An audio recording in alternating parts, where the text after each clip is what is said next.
અને મોદી સરકાર દ્વારા 3.0 નું બજેટ આજે ફરી રજૂ કરવામાં આવ્યું છે અને આ બજેટ રજૂ થતાની સાથે જ તે બજેટે પોતે જ અમુક જે રેકોર્ડ છે તે સર્જી નાખ્યા છે, કારણ કે અહીંયા નિર્મલા સીતારમણે સતત 7મી વખત પોતાનું બજેટ રજૂ કર્યું છે, સાથે જ સૌથી વધારે સ્પીચ પણ તેમણે આપી છે।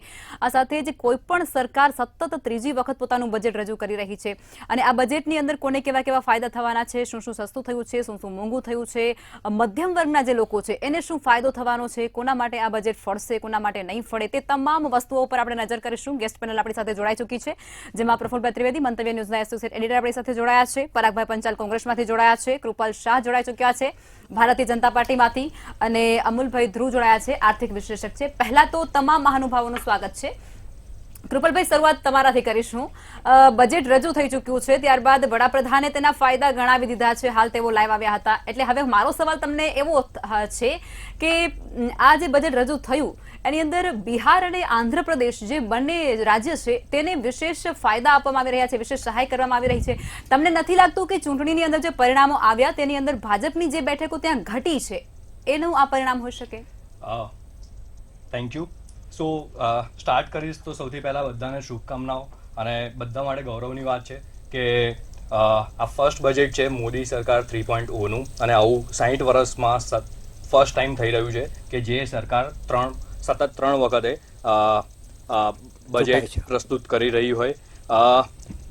તમારો સવાલનો આન્સર આપું તો એમાં જ્યારે નિર્મલા મેડમે જ્યારે બજેટની ચાલુ કર્યું હતું બોલવાનું, ત્યારે એમણે કીધું હતું કે આ બજેટ એ કોઈ બી ધર્મ, કોઈ બી રાજ્ય, ક્યાં તો કોઈ બી સ્પેસિફિક કમ્યુનિટી સિવાયનું છે, આ દરેકે દરેક દેશનું છે, રાઈટ। અને તમે જ્યારે જોશો આખું બજેટ તો આ એક ઇન્ક્લુઝિવ બજેટ છે અને જે 2047માં આપણે જે ડેવલપ્ડ ઇકોનોમીનું જે સપનું જોઈ રહ્યા છે, ડેવલપ કન્ટ્રીનું જે સપનું જોઈ રહ્યા છે અને થર્ડ લાર્જેસ્ટ ઇકોનોમીનું જે સપનું જોઈ રહ્યા છે ઇન નેક્સ્ટ 5 years, તો આ જે બજેટ છે એ આખું ઇન્ક્લુઝિવ છે। તો હા, ત્યાં આગળ બેનિફિટ છે, બિહાર અને ઝારખંડમાં બેનિફિટ છે, પણ એવું ના કહી શકાય કે ત્યાં માટે જ બેનિફિટ છે, આખા ભારત અને દરેકે દરેક દેશવાસીઓ માટેનું આ બજેટ છે। કૃપાલભાઈ, એમનો સવાલ પિન પોઈન્ટ છે કે આંધ્ર અને બિહાર માટે એક વિશેષ જે જાહેરાતો મોટી રકમની કરી છે, બિહારમાં 57.5 અને આંધ્રમાં 15,000 કરોડ, બરાબર, એ ઉપર એનો સવાલ છે। હા, બરાબર છે, કારણ કે આવી વિશિષ્ટ જોગવાઈ અને વિશિષ્ટ સહાય છે ને એ અન્ય રાજ્યોમાં નથી કરવામાં આવી, સિવાય આ બંને। અને આ પહેલા પણ જે ત્યાંના જે નાયડુ છે અને બીજા બંને જે નીતિશ કુમાર છે એમણે પહેલા પણ માંગણીઓ આ મુદ્દે તેઓ કરી ચૂક્યા છે કે અમને વિશિષ્ટતા ફાળવો દો તમે, અને એને મને એવું લાગે છે, તમને શું લાગતું હોય એ તમે જણાવો। રાઈટ। સો સી, ત્યાં આગળ છે બેનિફિટ આપેલા છે, રાઈટ, પણ જ્યાં આગળ પ્રાયોરિટી સેટ કરીને જ્યાં આગળ બેનિફિટ આપવાના હોય એ રીતે પ્રેફરન્સ વાઇઝ એ લોકોએ બેનિફિટ આપેલા છે, રાઈટ। હવે બેનિફિટ આપેલા છે તો એ સારી જ વસ્તુ છે બિહાર અને ઝારખંડમાં। બિલકુલ, ચોક્કસથી। પરાગભાઈ, મારો સવાલ તમને આ જ સવાલ રહેશે કે તમને શું લાગે છે આ બંને રાજ્યને વિશિષ્ટ સહાય અને વિશિષ્ટ યોજનાઓ શું કામ? લખમાં આમાં કેવું છે, આપણે સૌ જાણીએ છીએ કે મોદી સાહેબ 365 દિવસ 365 ડેઝ ઇન્ટુ 7 ઇન્ટુ 24 એ ચૂંટણીના મોડમાં જ હોય છે। એમનું રાતે સૂવું ને સવારે ઉઠવું એ પણ ચૂંટણી મોડ હોય છે, એટલે જ્યારે બિહારે વિશેષ રાજ્યનો દરજ્જો માગ્યો એટલે એમણે ના આપ્યો અને પછી કંઈક ચીમકી બીમકી આપી હોય એટલે અત્યારે બજેટની અંદર એમને વિશેષ સવલતો આપવામાં આવી છે। આવી રીતે જ આપણે જોઈએ તો ચંદ્રાબાબુ નાયડુને તો એક કંપનીના ઇન્વેસ્ટમેન્ટ માટે, ત્યાં પ્લાન્ટ માટે 60,000 કરોડનું પહેલાં ઇન્વેસ્ટમેન્ટ આપ્યું અને હવે વિશેષ બીજી સવલતો પણ મળશે। એનું કારણ એ છે કે જે રીતે મોદી સાહેબનો સ્વભાવ છે અને પહેલાં ગુજરાતના મુખ્યમંત્રી હતા, એમને જે રીતે મેજોરિટી હતી, ત્યારબાદ કેન્દ્રમાં છેલ્લા 10 વર્ષથી મેજોરિટી હતી અને મેજોરિટીના જોરે એમણે બજેટો રજૂ કર્યા, કાયદા પાસ કરાવડાયા, એટલે જે એક તરફી અને એક તરફી શાસન ચલાવવાની એમની જે મનોવૃત્તિ હતી હવે એ પ્રકારે ચાલે એમ નથી। હવે એ વાજપેયી તો છે નહીં કે મનમોહન સિંહ નથી, વાજપેયી એમના ટાઈમમાં 5 વર્ષ ગઠબંધન સરકાર ચલાવી, મનમોહન સિંઘે પણ 10 વર્ષ ગઠબંધન સરકાર ચલાવી અને દરેક વર્ગને ખુશ રાખ્યા, બજેટો આપ્યા, ઇકોનોમિક ગ્રોથ આવ્યો, બધું જ થયું આ બધું।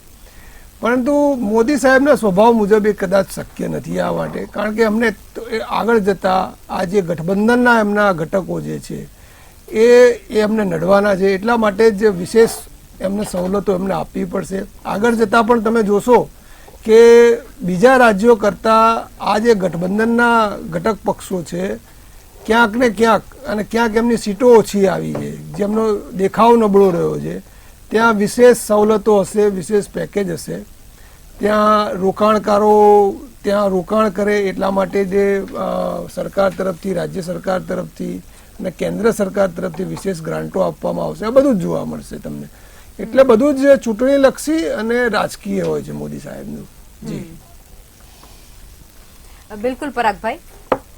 અમલભાઈ, આપ એ જણાવો કે નવા ટેક્સ રિજીમમાં ફેરફાર કરવામાં આવી ચૂક્યો છે. જે પ્રમાણે આવક એ પ્રમાણે બધા ટકાવારી નક્કી કરવામાં આવી છે. 3 લાખનું હોય તો કોઈ ટેક્સ નથી લાગતું, પરંતુ જૂનામાં કોઈ ફેરફાર કરવામાં નથી આવ્યો. આ સમગ્ર મુદ્દાને તમે કઈ રીતે જુઓ છો અને કોને ફળશે? Thank you. નવામાં કંઈક 7.75 કર્યું છે, એટલે નવી ને જૂની સ્કીમ અલગ અલગ છે. એટલે આ નવી સ્કીમ જે આવી જેની અંદર તમને એટીસી અને બધા બેનિફિટો તમારે ઓછા થઈ ગયા, પણ એની જગ્યાએ તમારો ટેક્સ રેટ પણ ઘટાડવામાં આવ્યો. એટલે આની અંદર જે 2.5 લાખની લિમિટ હતી તે 3 લાખથી ઉપર કરી અને એડિશનલ ટેક્સ બેનિફિટ નવી સ્કીમમાં તમે જાઓ તો તમને આપ્યો. એ વાત બાજુમાં રાખી હું તમારા આગલા મુદ્દાને હું પકડું. જો કે સવાલ મારા પર નથી, છતાં પણ કે બજેટની અંદર આજે 2 રાજ્યોને વધારે કર્યું છે, પણ કુલ 11 લાખ કરોડના કેપિટલ એક્સપેન્ડિચરની અંદર તમે 2 રાજ્યની અંદર ભેગા મળીને 1 લાખ કરોડ જ કર્યા છે. અને થોડા પોલિટિકલ અંડર કરંટ તો તમારે રાખવા જ પડે, કારણ કે તમારે 5 વર્ષ સરકાર ચલાવવાની છે. એટલે એની અંદર મારા હિસાબે ઘણું બેલેન્સ, માગણીઓ તો જી આનાથી ઘણી વધારે હશે, પણ આટલાથી એમણે બેલેન્સ કરી અને સારા કામ માટે એનો ઉપયોગ કર્યો છે. એટલે કે વધારે પડતું આપી દીધું હોય એવું મને લાગતું નથી. That is point 1. પોઈન્ટ 2, આની અંદર ટેક્સની અંદર થોડી ટ્વિંકલ કરવામાં આવી છે. અગત્યની જાહેરાત જો ડાયરેક્ટ ટેક્સ માટે કરીએ તો ઇન્કમ ટેક્સ એક્ટ 1961ને એ લોકો ફરીથી જોવાના છે અને એને વધારે સિમ્પ્લિફાય કરવાના છે. આ બજેટ પહેલાં આપણે જોયું કે તમારું ડાયરેક્ટ ટેક્સ અને ઇનડાયરેક્ટ ટેક્સનું કલેક્શન સારું આવતું જ રહ્યું છે, અને એટલા માટે એની અંદર રેટની અંદર બહુ વધારે પડતા મોટા ચેન્જીસ એમણે કર્યા નથી. પણ તમારી જે રિકવરીની પ્રક્રિયા છે તે ખૂબ જ સ્ટ્રોંગ થયેલી છે. છેલ્લા 2-3 વર્ષથી એસએસસી પણ કહે છે કે અમને નોટિસો ફટાફટ આવે છે ને ખૂબ ડિમાન્ડ આવે છે. એટલે જીએસટીની અંદર પણ તમારે કમ્પ્લાયન્સ ઉપરનું પ્રેશર ઘણું વધારે છે. એટલે જ્યારે કમ્પ્લાયન્સ પરનું ઇફેક્ટિવનેસ અને પ્રેશર વધે ત્યારે એક આશા હતી કે ટેક્સ રેટમાં વધારે ઘટાડો કરવામાં આવે, પણ એની જગ્યાએ કેપિટલ ગેઇનની અંદર એમણે લોંગ ટર્મ કેપિટલ ગેઇનની ડેફિનેશન જે 1 વર્ષ હતી એની 2 વર્ષ કરી. લોંગ ટર્મ કેપિટલ ગેઇન જે એક્ઝામ તમને 10 લાખનો હતો એની જગ્યાએ 12.5, રેટ જે 10નો હતો એની જગ્યાએ 12.50 કરવામાં આવ્યો, અને શોર્ટ ટર્મ કેપિટલ ગેઇન જે 15% હતો એની જગ્યાએ 20% કરવામાં આવ્યો. એટલે કેપિટલ ગેઇન ઉપર ટેક્સ વધાર્યો છે. અને શોર્ટ ટર્મ કેપિટલ ગેઇન અને લોંગ ટર્મ કેપિટલ ગેઇન બંને ઉપર ડેફિનેશનમાં ટ્વીક. એટલે કેપિટલ ગેઇન ઉપર મારા હિસાબે જે સ્ટોક માર્કેટ રિએક્ટ કરી રહ્યું છે નેગેટિવ, એને કારણે એનું કારણભૂત હોઈ શકે. પણ આ આખા બજેટને આપણે સર્વત્ર રીતે જોઈએ તો એક ઇકોનોમિક પોઈન્ટ ઓફ વ્યૂથી આ ઘણું સારું બજેટ કહી શકાય, કારણ કે ઘણા નવા સેક્ટરો ઉપર ખૂબ જ ધ્યાન આ વખતે આપ્યું છે. ખબર નહીં છેલ્લા 10 વર્ષમાં કેમ આ વિચાર નહોતો આવ્યો, પણ જ્યારે જાગ્યા ત્યારે સવાર કે એમ્પ્લોયમેન્ટ ઉપર ખૂબ ભાર આપવામાં આવ્યો છે, એજ્યુકેશન ઉપર ખૂબ ભાર આપવામાં આવ્યો છે, નવા સાહસો ઉપર ભાર આપવામાં આવ્યો છે, એમએસએમઈને પૈસા મળી રહે એ માટે ભાર આપવામાં આવ્યો છે, એગ્રીકલ્ચર અને એગ્રીકલ્ચરલ રિસર્ચ ઉપર ભાર આપવામાં આવ્યો છે. એમ ઘણા સેક્ટર્સ એવા. હવે દરેક બજેટની અંદર એક કી ફેક્ટર હોય જેને કારણે આખી ઇકોનોમી પર અસર થાય. મનરેગા જ્યારે ઇન્ટ્રોડ્યુસ થયું ત્યારે that was a key factor, એને કારણે એમ્પ્લોયમેન્ટની અંદર ખૂબ મોટો પુશ આવ્યો. ત્યાર પછી એકે બજેટની અંદર એમ્પ્લોયમેન્ટને પુશ આપતો અભિગમ આટલો જોરદાર જોવામાં આવ્યો નહોતો, અને આ બજેટની અંદર એ છે. એટલે એની અસર તમને આવતા 4 કે 5 વર્ષોમાં થવાની છે. From economy point of view આ ખૂબ સારું બજેટ છે, પણ લોકોના મનમાં એ હતું કે ઇલેક્શન પહેલા જાહેરાત કરવામાં આવેલી કે જોજો તો ખરા સ્ટોક માર્કેટ એકદમ છાપરે ચડી જશે. એટલે લોકોને એમ હતું કે ટેક્સ ઘટાડવામાં કશે છાપરે નથી. વરસાદના કારણે આપણે લોકોએ છાપરે બેસવાનો વારો આવે છે અમુક જગ્યાએ. પણ આ તો આખી માર્કેટની સાયકોલોજી જુદી છે, પણ જેવું એ લોકો એમને ઇન્વેસ્ટ કર્યું છે એ કંપનીના અર્નિંગમાં વધારો જોશે ત્યારે એમને ખ્યાલ આવશે કે આ બજેટની માર્કેટ ઉપર પોઝિટિવ એક બહુ સારી વસ્તુ થઈ છે અને તે છે એન્જલ ટેક્સને એમણે નાબૂદ કર્યો છે. એન્જલ ટેક્સ વોઝ બહુ જ ડિમોટિવેટિંગ ફેક્ટર હતું કે જ્યારે તમે ઇન્વેસ્ટ કરો શરૂઆતની અંદર મોટા વેલ્યુએશન પછી જ્યારે ઇન્વેસ્ટરે વેચે ત્યારે એને ઇન્ડિયાની અંદર ટેક્સ ભરવાનો આવતો હતો. એને કારણે ફોરેનથી આવતા ઇન્વેસ્ટમેન્ટ જે નવા વેન્ચર માટે એને રસ્તાઓ કાઢ્યા જે એટલા હેલ્ધી નહોતા. એટલે એમણે કહ્યું કે આ ટેક્સ જ કાઢી કાઢો તો ઓફિશિયલ રીતે અહીંયા પૈસા આવશે અને દેર ઇઝ એ લોકો ઉપર એડિશનલ ટેક્સ નાખવાની કંઈ જરૂર નથી.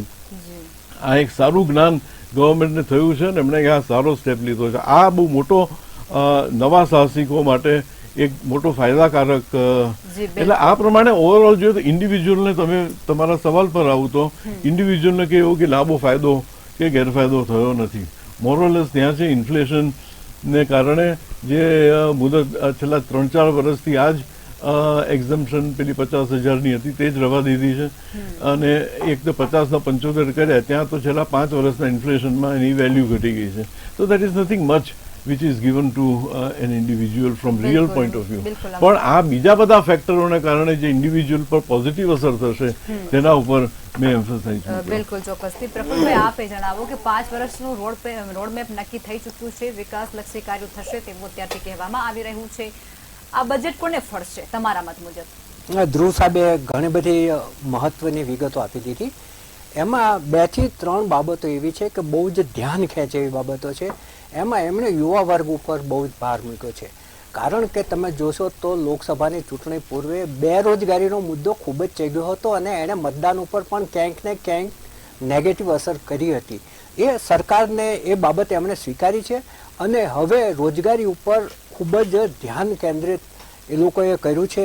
એમાં જે પહેલી નોકરીને જે 15,000 રૂપિયા 3 હપ્તે આપવાની વાત કરી છે એ એને પ્રોત્સાહન આપવા માટે છે. આ ઉપરાંત 500 જેટલી જે ટોચની કંપનીઓ છે એમાં 5 કરોડ યુવાનોને ઇન્ટર્નશીપ માટેની સગવડ થશે. હવે ટોચની કંપનીમાં જ્યારે ઇન્ટર્નશીપ કરે તો કદાચ ત્યાંને જોબ મળી પણ જાય ને ના મળે તો એ પોતાનો વ્યવસાય કરવા જેટલી અનુભવ એને ચોક્કસપણે મળી રહે. આપણે ત્યાં શું છે કે આપણી જે શિક્ષણ પ્રથા છે એમાં કોઈ જગ્યાએ પ્રેક્ટિકલ જ્ઞાન નથી આપવામાં આવતું. જેને કારણે કૌશલ નથી યુવાનની અંદર ઊભું થતું કે પોતાની રોજગારી મેળવી શકે. આપણું જે શિક્ષણ છે માત્ર અક્ષર જ્ઞાન ઉપર જ આધારિત થઈ ગયું છે અને પ્રેક્ટિકલ બહુ જ મહત્તમ તમે જુઓ કે કોઈ એન્જિનિયરિંગ કે એમાં ટેકનિકલ હોય છે, બાકી ટેકનિકલ પાસા ઉપર ધ્યાન આપવામાં જેને કારણે એની અંદરની જે સ્કિલ છે એનું જે કૌશલ્ય છે એ ખીલતું નથી.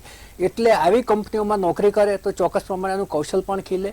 અને બાકી ઓવરઓલ આખું જે બજેટ છે ને તમામ ઝીણા પાસાઓને આવરી લેવાનો પ્રયત્ન કર્યો છે અને લગભગ એમને યુવાનોથી લઈ મહિલાઓથી લઈ મોંઘવારી છે, કિસાન છે, આપણે ત્યાં પ્રાકૃતિક ખેતી ઉપર જોર મૂકવાની વાત આવી છે અને જે વિદેશી રોકાણકારો અહીંયા આવે એને પ્રોત્સાહિત કરવાની વાત કરી છે જેથી કરી ધંધા ઉદ્યોગ વિકસે તો પણ એમાં રોજગારીની તકો ઊભી થાય. કારણ કે જેટલા બેરોજગાર છે એને બધી જ જે બેરોજગાર યુવાનો છે એને સરકાર સમાવી શકે એમ છે જ નહીં. એટલે સરકાર સમાવી શકે એટલા સમાવે બરોબર છે, એ સિવાયના લોકોને બીજી રોજગારીની તકો ઊભી થવી જોઈએ ને એ પ્રમાણે એક સાનુકૂળ વાતાવરણ ખડું કરવું જોઈએ. હવે આપણે જ્યારે 3જા નંબરની વિશ્વની ઇકોનોમી બનવા જઈ રહ્યા છીએ ત્યારે એમાં યુવાનો, આપણે ત્યાં યુવાનોનો દેશ કહેવામાં આવે છે, યુવાનોની વસ્તી મોટી છે, એનો જો એ રીતે ઉપયોગ કરવામાં આવે આર્થિક ઉપાર્જનમાં, નહીતર તો એ તમારે માટે લાયબિલિટી બની જવાનો છે જો તમે એના હાથના આંગળાને કોઈ કામ નહીં આપો તો.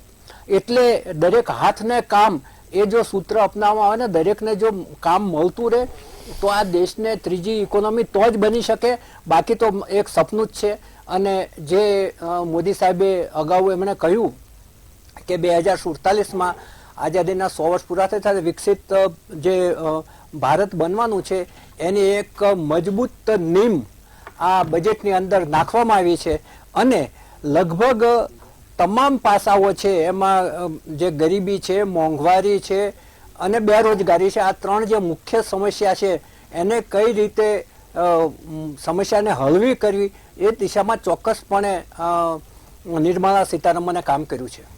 બિલકુલ પ્રફુલભાઈ. હવે કૃપલભાઈ, તમે મને એ કહો કે જે પ્રમાણે બજેટ રજૂ થઈ ચૂક્યું છે, કૃષિલક્ષી ઘણી બધી એવી જે પ્રાધાન્ય છે તે વસ્તુને આપવામાં આવ્યું છે, પરંતુ તમને નથી લાગતું કે ખેડૂતલક્ષી જે યોજનાઓ છે તેની અંદર વિશિષ્ટ લોનની પણ જોગવાઈ કરવી જોઈએ? ખેડૂતોને પોતાને કંઈક નવું વસાવવું હોય તો એ લોન મારફતે તે વસાવી શકે. રાઈટ. સો ખેતીની વાત કરીએ તો એમાં 1.52 લાખ કરોડનું એગ્રીકલ્ચર બજેટ ફાળવવામાં આવ્યું છે, જેમાં અલગ અલગ બધી સ્કીમ્સનો સમાવેશ થાય છે. અને એ આ 1.5 લાખ કરોડ રૂપિયા જે છે એ એમાં આપણે એને અલગ અલગ સ્કીમને ફાળવવામાં આવશે. આમ જોવા જઈએ તો 6,000 રૂપિયા પર યર એ તો ખેડૂતોને આપણે જાય જ છે. રાઈટ. દર વર્ષે 6,000 રૂપિયા ખેડૂતોને જાય છે. તો અત્યાર સુધી 11 કરોડ ખેડૂતોને આ ડાયરેક્ટ બેનિફિટ મળેલો છે, જે ડાયરેક્ટ એમના બેંક અકાઉન્ટમાં ગયેલો છે. તો એક ડાયરેક્ટ ઇન્સેન્ટિવ વાઇઝ જે કરવાની વાત છે એ 6,000 રૂપિયાથી થઈ રહી છે. અને બીજું જે અલગ અલગ વાતો છે જે 1.5 લાખ કરોડથી થઈ રહી છે. બિલકુલ. પરાગભાઈ, તમે એ કહો કે 1 કરોડ જેટલા વિદ્યાર્થીઓ છે તેને ઇન્ટર્નશિપ માટેના નવા ક્ષેત્ર છે તેમાં તેઓને તક મળશે. તમને લાગે છે કે જે બેરોજગારીનો મુદ્દો અત્યારે ખૂબ જ ચગી રહ્યો છે અને ખૂબ જ એનું સ્તર ઊંચું જઈ રહ્યું છે, તેનું આ કારણોસર તે નીચું આવશે અને રોજગારી છે તે યુવાનોને મળતી થશે અને જે ઢગલાબંધ લોકો ઇન્ટરવ્યુ માટે પહોંચી જાય છે એ ક્યાંક ઓછું થશે? લખમા, તમારા જવાબ માટે આપણે ઇલેક્શન પહેલાના થોડા સમયમાં લઈ જઈએ અને એમાં કોંગ્રેસનો મેનિફેસ્ટો જુઓ તો મેનિફેસ્ટોમાં 30 લાખ જોબ સૌથી પહેલાં ભરવાની વાત હતી. અને યુવાનોને શહેરની અંદર ગેરંટી જોબ આપવાની વાત હતી અને યુવાનોને કંપનીઓમાં ઇન્ટર્નશીપ આપવાની વાત હતી. આ જે યોજના આજે નિર્મલા સીતારમણ મેડમ દ્વારા જાહેર કરવામાં આવી છે, ઓરિજિનલ એ વિપક્ષ દ્વારા લેવામાં આવતું જે મુદ્દો હતો એનું આ પરિણામ છે અને અમે એને આવકારીએ છીએ. આ વસ્તુ જ્યારે આઈટીઆઈ, આપણે આઈઆઈટી વિશે તો ઘણી વખત આપણે બોલીએ છીએ, પરંતુ ભારત દેશમાં આઈટીઆઈની જરૂર છે કે જ્યાં સ્કિલ્ડ વર્કરો પેદા કરવામાં આવે. આ દેશમાં એમએસએમઈ, તો એમએસએમઈની અંદર સ્કિલ્ડ કારીગરો હશે તો એમએસએમઈને બૂસ્ટ મળશે અને એમએસએમઈને જો બૂસ્ટ મળશે તો મેન્યુફેક્ચરિંગ ક્ષેત્રે આપણે પ્રગતિ કરીશું. મેન્યુફેક્ચરિંગ ક્ષેત્રે પ્રગતિ કરીશું તો આપણે એક્સપોર્ટ વધશે અને એક્સપોર્ટ વધશે તો આપણું કરંટ એકાઉન્ટ ડેફિસિટ ઓછું થશે. અત્યારે ચાઇના આખા વર્લ્ડનું મેન્યુફેક્ચરિંગ હબ છે. દુનિયાને 70% જરૂરિયાત ચાઇના પૂરી પાડે છે. ચાઇના જેટલી જ વસ્તી આપણી છે. એ જે ફેસિલિટી છે, એ જે પ્રકારની કાર્યવાહી છે તો ભારતમાં થવી જોઈએ. તો જ રોજગારી વધે, તો જ યુવાનોને કામ મળે. એટલે પગલાં એ પ્રકારે રહેવા જોઈએ. અને આ એક સુવિધિત હતું કે જે પ્રમાણે આ વખતે મોદી સાહેબને અને ભારતીય જનતા પાર્ટીને સીટોનો માર પડ્યો એટલે બજેટ તો એમને બહુ ખૂબ જ સારું આપવું જ પડશે અને બજેટની અંદર એ પ્રકારનું રિફ્લેક્શન આપવું પડશે પ્રજાને કે અમે લોકો જે પણ વિપક્ષ દ્વારા મુદ્દા ચૂંટણી પહેલાં ઉઠાવવામાં આવેલા, વિપક્ષની જે માગણી હતી એને ક્યાંક અમે હવે ક્યાંક સારું કરવા જઈ રહ્યા છે કે એને ઠીક કરવા જઈ રહ્યા છે. જી પરાગભાઈ. અમુલભાઈ, આપે કહ્યું કે ડિજિટલ ઇન્ફ્રાસ્ટ્રક્ચર ઉપર ખૂબ જ આ વખતે ભાર આપવામાં આવ્યું છે, તેને લઈને તમને લાગે છે કે આર્થિક સમસ્યા છે તે હવે ઘટશે અને રોજગારી વધશે? ફરીથી આપ પૂછી શકો? જી, જે પ્રમાણે એમ કહેવા માંગે છે કે ડિજિટલ ઇન્ડિયા ઉપર જે ભાર મૂકવામાં આવ્યો છે એને કારણે રોજગારી કે ધંધા ઉદ્યોગોને કેટલા લાભો મળશે? આ ડિજિટલ ઇન્ડિયા ઉપર જે ભાર મૂકવામાં આવ્યો છે એ ઘણા વખતથી છે જ. અને એગ્રીકલ્ચરની અંદર લેન્ડનું મેપિંગ એ લોકો કરવાના છે કે અહીંયા કઈ જાતનો પાક તમે લઈ શકો એ ઉપરનો જે રિસર્ચની જે વાત છે, correct, that is the hitech step. એમ્પ્લોયમેન્ટની અસર એના આ ડિજિટલ ઇન્ડિયાને કારણે નહીં થાય. ઓન ધી કોન્ટ્રી એને કારણે એમ્પ્લોયમેન્ટ વધશે કારણ કે વધારે ઓપોર્ચ્યુનિટીઝની લોકોને ખ્યાલ આવવા મળશે. અને આ આઈટીઆઈની અંદર એક બહુ જ સારો સ્ટેપ એ પ્રમાણે છે કે એક બાજુ તમે આઈટીઆઈ ઊભી કરો છો, બીજી બાજુ તમે પ્રાઇવેટ સેક્ટરને અને ઇન્ડસ્ટ્રીને કહો છો કે તમે ઇન્ટર્ન્સ લો, એટલે ઇન્ટર્ન્સની જગા થશે અને એને માટે જરૂરી વર્કફોર્સ પણ તમને મળી રહેશે. એ બંનેનું જે સંગમ થશે એનાથી જ મોટો લાભ આ ઇકોનોમીને થઈ શકે. આજ લગી આ આપણા દેશની અંદર ઇન્સેન્ટિવ ફક્ત ઇન્વેસ્ટમેન્ટ ઉપર આપવામાં આવતા હતા. MSME ને મદદ કરવા માટે લોન કેવી રીતે મળશે એના ઉપર ઇન્સેન્ટિવ આપવામાં આવે છે. જ્યારે આપણી જરૂર છે એમ્પ્લોયમેન્ટ વધારવાની, એટલે ઇન્સેન્ટિવ જો ઇન્ડસ્ટ્રીને કેટલા માણસો તમે એમ્પ્લોય કરો છો એના બેઝ ઉપર જો આપવામાં આવ્યો હોત તો it would have been a very good step. તો શું કે ઇન્ડસ્ટ્રી પણ વધારે માણસોને એમ્પ્લોય કરવા માટે રેરાય. આ બાજુ તમે એમ્પ્લોયીને કે તમે નોકરી કરો તો તમને આટલા બેનિફિટ, પણ ભાઈ નોકરી શોધવી જોઈએ. નોકરી આપવા વાળો દૂર ભાગે છે, કેટલા માણસો રાખવું. એને માણસો રાખવા માટે જો ઇન્સેન્ટિવ આપવામાં આવ્યો હોત તો that would have been a very positive step. પણ leave that aside, skill development થશે તો માણસો અવેલેબલ થશે, અને માણસો અવેલેબલ થશે તો ઇન્ડસ્ટ્રીની અંદર એને લેવાની તમન્ના પણ વધશે, એ આપણે માની શકીએ. અને ઇન્ડસ્ટ્રી જો પગાર ઓછો પડતો હશે તો આ 5,000નું જે બેકઅપ મળશે એમ્પ્લોયીને, એને કારણે સારા લોકો જોબ લેવા માટે આગળ વધશે. પણ અનએમ્પ્લોયમેન્ટનો સવાલ તો મોટો રહેવાનો જ, એમાં લાગતું નથી. અને આ ડિજિટલ ની અસર એના ઉપર એટલી નહીં થાય, પણ આ આધાર કાર્ડ ને બધાનો જે ઉપયોગ અત્યારે કરવામાં આવ્યો છે એ બહુ સારી રીતે છે. અને એને કારણે ઇનફેક્ટ એક પ્રોબ્લેમ એરિયા એ પણ છે કે એટલી બધી સ્કીમો છે ઇન્ડસ્ટ્રીના માટે, MSME માટે, એમ્પ્લોયમેન્ટ માટે, કે કોઈ માણસ જો જાય કે ભાઈ મને કઈ સ્કીમ લાગુ પડશે તો એ એક મોટા જંગલની તરફ ફસાઈ જાય છે. કારણ કે એટલી બધી સ્કીમ, એને માટે કંઈ એડમિનિસ્ટ્રેટિવ રિફોર્મ કે એ તરફનું જો કંઈક થોડું ઇન્ડિકેશન આપવામાં આવ્યું હતું તો it would have been very good. પણ આમાં ઇન્ડસ્ટ્રી એડમિનિસ્ટ્રેટિવ રિફોર્મ પણ ખ્યાલમાં હશે, કદાચ બજેટની તો બોલ્યા નહીં. અને હું કૃપલભાઈ આપે જણાવો કે તમે એવું કહી રહ્યા છો કે બજેટ ખૂબ સારું છે અને મહાનુભાવો પણ વખાણ કરી રહ્યા છે કે બજેટ ખૂબ સારું છે, તો આ બધા વચ્ચે સંસદમાં હોબાળો શું કામ? સંસદમાં હોબાળો તો વિપક્ષનું કામ જ છે કે હોબાળો કરવો. હું એક પોઈન્ટ ઉપર અહીંયા આવી જ્યાં આપણે એમ્પ્લોયમેન્ટની વાત થતી હતી, રાઈટ? તો એમ્પ્લોયમેન્ટના આપણે નંબર્સ જોઈએ તો 2017માં જે 15.5 લાખથી વધીને 1.38 કરોડ થયા, તો 792% એમાં ઇન્ક્રીમેન્ટ આવેલો છે. આપણે ITIsની વાત કરીએ, પરાગભાઈએ જેમ કીધું કે ITI વધારવી જોઈએ, તો 2014માં આપણે નંબર જોઈએ તો એ નંબર હતો 10,119 અને જે વધીને 15,016 થયો છે 2023માં, રાઈટ? હવે ડાયરેક્ટલી આ બજેટનું આપણે લિંક કરીએ આ વસ્તુથી તો 1 કરોડ નવા સ્ટુડન્ટ્સને ઇન્ટર્નશીપ આપવાની છે ટોપ 500 કંપનીઝમાં, અને એ લોકોને 1 વર્ષનું ત્યાં આગળ પ્રોપર ટાઈમ મળશે. ત્યાં આગળ 2 વસ્તુ થાય, એક એમનું સ્કિલ ડેવલપ થાય તો એ જ કંપની એમને ઓનબોર્ડ કરે, ક્યાં તો એના જેવી બીજી કંપનીમાં એમને એમ્પ્લોયમેન્ટ મળી રહે. બીજી વસ્તુ, એ અગર એમ્પ્લોયમેન્ટ ના કરે તો એ લોકો પોતાનું સ્ટાર્ટઅપ કરી શકે. સ્ટાર્ટઅપમાં 2016માં 504થી આ નંબર વધીને 1.19 લાખ થયો છે 2024માં. અને એવું નથી કે આ મેટ્રોમાં જ સ્ટાર્ટઅપનો બૂસ્ટ આવેલો છે. 52% સ્ટાર્ટઅપ જે છે એ Tier 2 અને Tier 3 પરથી આવેલો છે, અને આમાં 31,000 પ્લસ એ ટેક સ્ટાર્ટઅપ્સ આમાં થઈ રહ્યું છે. અને આની સાથે આપણે જોઈએ તો ફોરેન કંપનીમાં અત્યારે જે કોર્પોરેટ ટેક્સ છે એ 40%થી ઓછો કરીને એ 35% કરવામાં આવ્યો છે. તો આ એક એક સ્કીમ જે એમને લોન્ચ કરવામાં આવી છે, એનાથી ફોરેન કંપની અહીંયા આગળ એ ઇન્ટરેસ્ટિંગ થશે, અને આ જે ટોપ 500 કંપનીઝમાં એમને ચાન્સીસ મળશે જે સ્ટુડન્ટ્સને સિલેક્શન મળી રહેશે. જી જી પરાગભાઈ, તમે મને એ કહો કે આટલા બધા બેનિફિટ છે બજેટમાં, તો પછી સંસદમાં હોબાળો શું કામ? જો લખમાં બજેટ સર્વાંગી રીતે જોવા જઈએ તો ફૂલ ગુલાબી લાગે આપણને, અને તો છેલ્લા સાત બજેટ જે નિર્મલાજીએ રજૂ કર્યા એ પણ ફૂલ ગુલાબી જ હતા. તમે છેલ્લા 7 બજેટની અંદર જે પ્રાવધાન અંદર આપેલું પૈસાનું જે એલોકેશન હતું એ ખરેખર વપરાયું નથી. એટલે જે યોજનાઓ હોય છે, યોજનાની અંદર જે ફાળવેલા નાણાં હોય છે એ આ સરકારમાં વપરાતા નથી, એ મોટો પ્રશ્ન છે.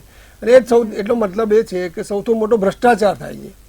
યોજનાઓ તો જાહેર કરે પણ એની પાછળ ભ્રષ્ટાચારનું શું? આપણે તો આપણી આજુબાજુ જ જોઈએ, આ નીટનો ભ્રષ્ટાચાર થયો, મુલાસણાની જમીનનો ભ્રષ્ટાચાર થયો, 6 જેટલી કચેરીઓ ગુજરાતમાં પકડાય, વર્ષોથી ચાલે તોય કોઈ બોલે નહીં. એટલે આનું શું? યોજનાઓ તો બધી 7,000 છે લખમાં, ઇન્ડિયામાં 7,000 યોજનાઓમાં જે પૈસા એલોકેટ થયા છે એના આંકડા જો મીંડા આપણે ગોઠવીએ ને તો મોબાઈલના સ્ક્રીનની બહાર નીકળી જાય, પરંતુ ઇમ્પ્લિમેશન કેટલાનું, બજેટ પડ્યા રહે છે, બજેટ પાછા જતી રહે છે, લોકોને લોન તો મળતી નથી, લોકોને પૈસા મળતા નથી. આ હોબાળો એનો છે. બરોબર, એટલે તમારું કેવું એવું થાય છે કે દર વખતે બજેટ તો સારું હોય છે પણ અંદરના જે લોકો હોય છે એ આ બધુંને કોતરી ખાતા હોય છે. ઓકે, પ્રફુલભાઈ, તમે સમાપનમાં મને એ કહો કે આ સંપૂર્ણ બજેટ આખું છે, કોને ફાયદો કરશે, કોને ગેરફાયદો કરશે, કોના માટે આશીર્વાદ સમાન ફળશે અને કોને નિરાશા ભોગવવી પડશે? નહીં, બજેટ અને તો પહેલા તો મધ્યમ વર્ગને શું ફાયદો થશે આમાંથી? બજેટ તો ફૂલ ગુલાબી જ છે અને હંમેશા જ્યારે બજેટ બહાર પડે ને ત્યારે ગૃહિણીઓ, મધ્યમ વર્ગ, ગરીબ, અનએમ્પ્લોયમેન્ટ એને ધ્યાનમાં રાખવામાં આવતું હોય છે. પરંતુ ક્યારેક થઈ જતું હોય છે એવું કે આપણે જે ક્રોમિક કેપિટલિઝમ તરફ જઈ રહ્યા છીએ, મોટા ઉદ્યોગ ઘરાનાને ખૂબ જ સવલતો આપવાની અને જે નાના ઉદ્યોગો છે, ગૃહ ઉદ્યોગો છે, કુટીર ઉદ્યોગો છે, એનામાં એક હતાશાનું વાતાવરણ છે. એ જેટલું ડેવલપ થાય એટલી એની રોજગારી વધવાની છે. કારણ કે જે મોટા ઉદ્યોગ ગૃહો છે તો મોટા ભાગે કોમ્પ્યુટર, એઆઈ, રોબોટ એ બધાથી કામ કરતા થઈ ગયા છે. ત્યાં એમ્પ્લોયમેન્ટ જનરેટ થાય એના કરતાં જે નીચેના નાના ઉદ્યોગો છે ને, ગૃહ ઉદ્યોગ છે, કુટીર ઉદ્યોગ છે, ગ્રામોદ્યોગ છે, એના પર ધ્યાન આપવામાં નથી આવતું, જેને કારણે બેરોજગારી વધી છે. ધ્રુવ સાહેબે એક વાત સારી કરી કે તમારી આખી જે યોજનાઓનું જંગલ છે ને એમાં તમારે એક બારી પ્રથા કે એવું કાંઈ કરવું જોઈએ કે જેથી જે વ્યક્તિ કામ લઈને જાય એને સંલગ્ન યોજના કઈ છે એ 1 કે 2 કે 3 કે 4 કે 5 યોજના એને સમજાવે ને એમાંથી એ લઈ શકે. યોજનાઓના જંગલમાં એ અટવાયેલો રહે તો બહુ જલ્દી એ નિર્ણય ઉપર નહીં આવી શકે. યુવાનની વાત છે કે યુવાનને કોઈ આજે સ્ટાર્ટઅપ કરવું છે તો ઘણી બધી યોજનાઓ છે, તો ત્યાં એ પ્રકારની એની સ્કિલની એક એક્ઝામિનેશન થાય અને એમાંથી એને એક યોગ્ય રસ્તો બતાવવામાં આવે તો બહુ ઝડપથી આગળ વધી શકે. પરંતુ જે વાત છે યુવાનોની, એમાં એક વાત સારી કરી છે કે એજ્યુકેશન લોનની અંદર 3% જે છે એનું વ્યાજ એ સરકાર આપશે, એટલે એજ્યુકેશન લોન પણ સસ્તી કરી છે અને સામે એમ્પ્લોયમેન્ટના પગલાઓ લઈ રહ્યા છે. એટલે યુવાન લોકોને જે હમણાં આપણે ભરૂચ જેમાં જે દ્રશ્ય જોયું હતું કે લોકો રેલિંગ તોડીને નીચે પડી ગયા હતા, 1800 જણા 10 કેટેગરીની જે નોકરીઓ હતી એમાં ફાઇલ લઈને ઊભા રહી ગયા હતા અને હોટલની રેલિંગ તૂટી પડી હતી. એવા દ્રશ્ય ફરી ના જોવા પડે એવું આપણે ચોક્કસપણે ઈચ્છીએ કે આ સારી રીતે અમલમાં મુકાય.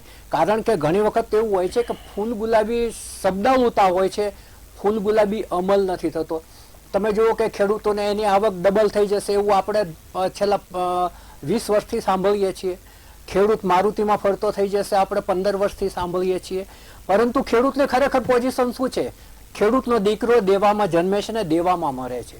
કારણ કે એને જે ખેતી છે એમાં નથી કોઈ અદ્યતન રિસર્ચ કરવામાં આવતા. આપણી કૃષિ યુનિવર્સિટી છે, પ્રાકૃતિક ખેતી તરફ વળવાની વાત છે, પણ પ્રાકૃતિક ખેતી તરફ વળવા માટે ચોક્કસ ગાઈડલાઈન ખેડૂતોનો આપનાર કયું તંત્ર છે, કઈ રીતે એને પ્રાકૃતિક ખેતીમાં શું શું કરવાનું એ ગાઈડલાઈન એના ગામડા સુધી જઈને આપે એવું કોઈ તંત્ર છે. એટલે આપણે જે ફૂલ ગુલાબી આપણે ચિત્ર આપીએ છીએ ને એ ચિત્ર પછી જેમનું તેમ લાગુ નથી પડતું, એમાંથી અમુક ટકા લાગુ પડે છે. પરંતુ આજે આ બજેટ ઘણું સારું છે, આમાંથી અમુક ટકા લાગુ પડે તો પણ ગૃહિણીઓ છે, યુવાનો છે, ખેડૂતો છે, નાના ઉદ્યોગકારો છે, જે જુદા જુદા છે, જે બહારના જે ઇન્વેસ્ટર આવવાના છે એને ફાયદો થશે. પરંતુ એ જે અમલીકરણ કરનાર જે સરકારી તંત્ર છે એ એની જડતામાંથી બહાર આવે તો આજે તમે સ્ટાર્ટઅપમાં ઘણા બધા લાભોની જાહેરાત કરી દો, પરંતુ જ્યારે યુવાન એનો ફોર્મ લઈને જાય તો એને 25 ટેબલ ફરવાના હોય અને એટલા બધા કાગળો એની પાસે માગવામાં આવે કે પેલો ત્યાં જ કંટાળી જાય કે ભાઈ આ સરકારી લાભ લેવો નથી, બહુ થઈ ગયું, આના કરતાં થોડી ઘણી ખાનગી બેંકની લોન લઈને મારી રીતે સાહસ કરું.